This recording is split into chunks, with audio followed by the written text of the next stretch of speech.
Hello दोस्तों, नमस्कार। तो पॉलिटी इन 5 मिनट्स या फिर रैपिड रिवीजन जो सीरीज है पॉलिटी का, जिसमें हम अलग अलग टॉपिक लक्ष्मीकांत के शॉर्ट नोट्स के थ्रू डिस्कस कर रहे हैं, उसमें आज हम दो टॉपिक डिस्कस करने वाले हैं। संघ एवं इसका क्षेत्र और दूसरा नागरिकता, है ना। तो संघ एवं इसके क्षेत्र के बारे में सबसे पहली बात, कहाँ पे दिया हुआ है इसका वर्णन, तो भाग 1 में अनुच्छेद 104 में, है ना।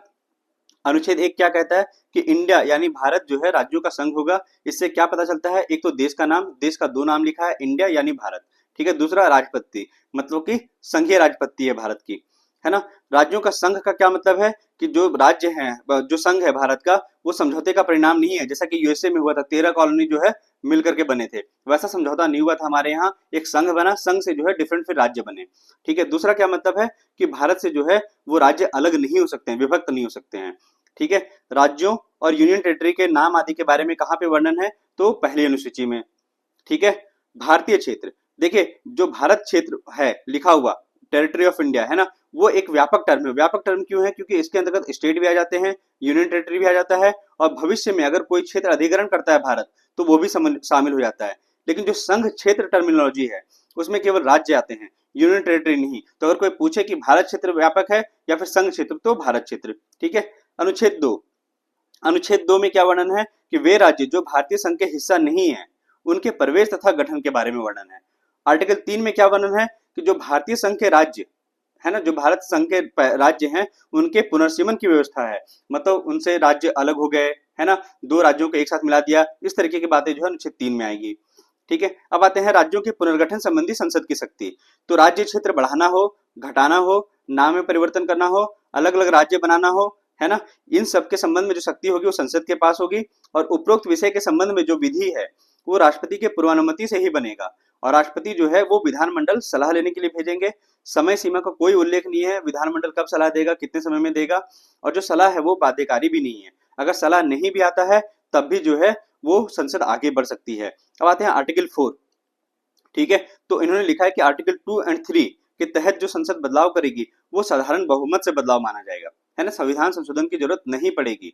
हालांकि सुप्रीम कोर्ट ने कहा है कि देखिए जो सीमा समाधान करना हो, जहां पे केवल बातचीत के थ्रू समाधान हो जाएगा, वहां पे संविधान संशोधन की जरूरत नहीं है।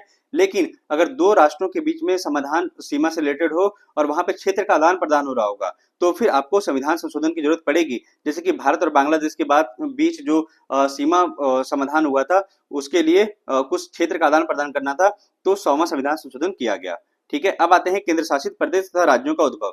देखिए 1950 में जो भारतीय राज्य है उनको 4 वर्गों में विभाजित किया गया था, जिसमें पार्ट डी जो है उसमें अकेले अंडमान था। ये मैप में आप देख लीजिएगा, तो इसमें आप सारे पार्ट के जो क्षेत्र है वो क्लियर है। उसके बाद जो राज्य निर्माण के लिए भाषाई आधार पे और प्रशासनिक आधार पे बहुत सारी समितियां बनी, जैसे कि धर आयोग बना, है ना, 1948 में, और जेवीपी समिति बनाया दिसंबर 1948 में। इन्होंने जो है भाषाई आधार पे राज्य पुनर्गठन को अस्वीकार कर दिया। लेकिन 1953 में जो है पोटी श्री रामुलु जी की मौत हो गई और आंध्र प्रदेश का गठन हुआ इसी विरोध प्रदर्शन के पृष्ठभूमि में, है ना। उसके पश्चात एक कॉम्प्रिहेंसिव आयोग का गठन हुआ, फजल अली आयोग, जिसके अन्य जो मेंबर थे के एम पणिकर थे और एच एन कुंजरू, है ना। इन्होंने जो बात कही, उन्होंने कहा कि भाषाई पुनर्गठन पे राज्य का निर्माण होना चाहिए, लेकिन एक भाषा एक राज्य नहीं होना चाहिए। उन्होंने कहा कि राज्य निर्माण के संदर्भ में 4 कारक देखने चाहिए: देश की एकता, भाषाई सांस्कृतिक एकरूपता, वित्तीय आर्थिक प्रशासनिक तर्क और कल्याण योजना का संवर्धन, है ना। उनकी सिफारिशों के बाद 7वां संविधान संशोधन 1956 हुआ, जिसमें 4 वर्गीय जो विभाजन था ABCD वो खत्म कर दिया गया और 16 राज्य और 3 यूनियन टेरिटरी बने, है ना। अब देखते हैं राज्यों का जो निर्माण हुआ उसका क्रम। महाराष्ट्र और गुजरात 1960 में बने हैं। दादरा और नगर हवेली 1954 में पुर्तगाल से स्वतंत्र हुआ और 1961 में इनको यूटी बनाया गया। गोवा, दमन और जो दीव है 1961 में पुलिस कार्यवाही से पुर्तगाल से नियंत्रण में लिया गया और 1987 में गोवा को एक पूर्ण राज्य बनाया गया। पांडिचेरी जो है 1954 में फ्रांस से कंट्रोल में लिया गया और उसको यूनियन टेरिटरी बनाया गया। नागालैंड जो है 1963 में राज्य बना। हरियाणा, चंडीगढ़ और हिमाचल जो प्रदेश हैं वो 1966 में एक यूनिट के रूप में आए और हिमाचल प्रदेश को 1971 में पूर्ण राज्य का दर्जा मिला। मणिपुर, त्रिपुरा और मेघालय, इनको जो दर्जा मिला है वो 1972 में मिला है। सिक्किम, सिक्किम जो है 35वें संविधान संशोधन के तहत 1974 में भारत में एक संबद्ध राज्य के रूप में दर्जा मिला इनको। 36वें संविधान संशोधन 1975 में पूर्ण राज्य का दर्जा मिला, है ना। और कौन से शासन से अपनाया गया, तो चौग्याल से इनको भारत में मिलाया गया, चौग्याल शासन के अंतर्गत था पहले। फिर मिजोरम, अरुणाचल और गोवा 1987 में इनको राज्य का दर्जा मिला। छत्तीसगढ़, उत्तराखंड और झारखंड 2000 में, है ना, और तेलंगाना 2014 में, और जम्मू कश्मीर, है ना, और लद्दाख जो पहले एक राज्य के पार्ट हुआ करते थे, उनको अलग अलग यूनियन टेरिटरी में बदला गया। कब? 2019 में।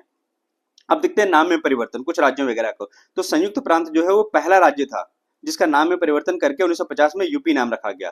ठीक है। 1969 में मद्रास का नामकरण जो है वो तमिलनाडु हुआ। 1973 में मैसूर का नाम जो है कर्नाटक हुआ। लक्षद्वीप जो है वो लक्षद्वीप बना। फिर दिल्ली, दिल्ली जो पहले दिल्ली नामकरण हुआ करता था वो अब एनसीटी बन गया है, NCT Delhi, national capital territory of Delhi.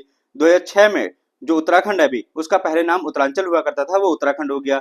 Pondicherry जो है पुदुचेरी में बदल गया, और उड़ीसा जो है उड़ीसा में बदल गया। तो सबसे जो लेटेस्ट नाम चेंज हुआ है राज्यों के संदर्भ में वो उड़ीसा हुआ है ना। अब देखते हैं नागरिकता के बारे में। नागरिकता कौन से भाग में है? तो भाग 2 में, आर्टिकल 5 से 11 में। जो संविधान है उसमें अस्थायी तथा विस्तृत प्रावधान नहीं है। संसद को शक्ति दी गई कि वो एक्ट बनाए, और संसद ने 1955 में एक्ट बनाया था। अर्थ तथा महत्व समझ लेते हैं हम कुछ कि देखिए विदेशी शत्रु का क्या मतलब है। तो युद्धरत राष्ट्र, जैसे कि अगर 1962 में पाकिस्तान के साथ युद्ध चल रहा था तो उस समय जो वहां के नागरिक होंगे वो विदेशी शत्रु हमारे कहलाएंगे। ठीक है। उनको आर्टिकल 22 के तहत संरक्षण प्राप्त नहीं होता है। केवल नागरिकों को प्राप्त कौन कौन से फंडामेंटल राइट है? तो 15, 16, 19, 29, 30 याद ही कर लीजिए, ये है ना, हेल्पफुल रहेगा। फिर जो फंडामेंटल ड्यूटी है वो केवल नागरिकों के लिए है, विदेशियों के लिए नहीं है। भारत में जन्म से या फिर प्राकृतिक नागरिकता प्राप्त राष्ट्रपति बन सकता है, लेकिन यूएसए में केवल जन्म से जो नागरिकता प्राप्त व्यक्ति है वही राष्ट्रपति बन सकता है। अब आते हैं संवैधानिक प्रावधान नागरिकता से रिलेटेड। कुछ प्रावधान है, देखिए बहुत कॉम्प्लिकेटेड है, इसीलिए मैंने डिटेल में डिस्कस नहीं किया। आप बार बार पढ़ेंगे, प्लस में जो करंट अफेयर्स में न्यूज में रहेगा उसी से हो जाता है ना। संवैधानिक प्रावधान क्या है, किन किन चीजों को लेकर के बात करता है?